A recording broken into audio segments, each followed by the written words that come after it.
ওনার কাছে আসলে উনি যতটুকু পারতেন তাকে আর্থিক সহযোগিতা সহ বিভিন্ন সহযোগিতা দিতেন, উনি না বলতে পারতেন না। ওনার একটা গুণের মধ্যে এটাও একটা গুণ।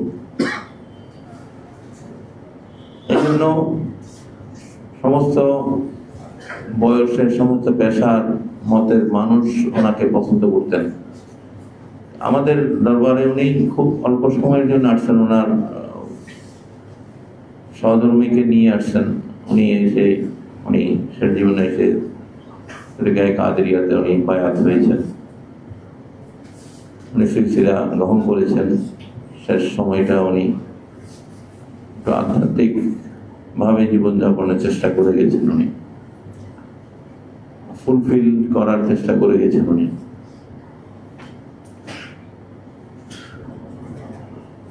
এবং আমাদের খানকা শরীফের যারা খাদেম এবং প্রতিটা কর্মচারী মন জয় করেছেন উনি, ওনার শুধু ব্যবহারের কারণে। এবং সব সময় ওনার একটা গুণ ছিল, উনি হাসি খুশি থাকতেন। এটা হচ্ছে ওনার সবচেয়ে একটা বড় গুণ। ওনাকে আমরা মুখ গুমরা করা অবস্থা কখনো দেখিনি।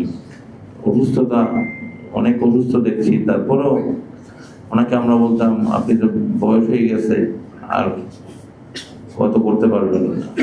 বলেন না, আমি তো এখনো 25 বছরের যুবক। নিজেকে এইভাবে উনি উপস্থাপন করতেন যে না, আমি তো আপনাকে ভারপ্রাপ্ত করে দিই। যখন ভারপ্রাপ্ত ছিল তখন ওনাকে আবার ফুলফিল মহসিব করার জন্য উনি বারবার আমাদেরকে বলতেন।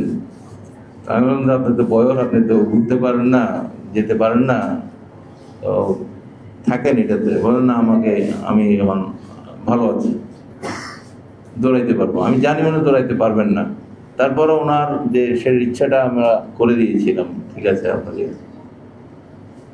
পুরোপুরি আপনাকে মহাসচিবের দায়িত্ব দিয়ে দিলাম।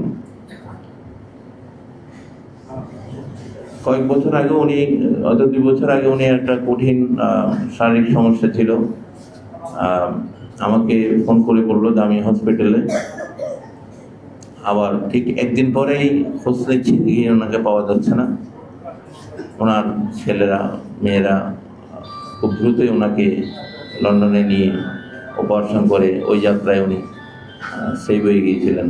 এই জন্য আমরা ওনার পরিবার, ওনার ছেলে মেয়েকে ধন্যবাদ জানাই যে খুব তড়িৎ গতিতে ওনাকে যে নিয়ে গেছেন। আমিও আশ্চর্য হয়ে গেছি, খুব দ্রুত ওনাকে দেশ থেকে নিয়ে ওনার চিকিৎসা দিয়েছেন।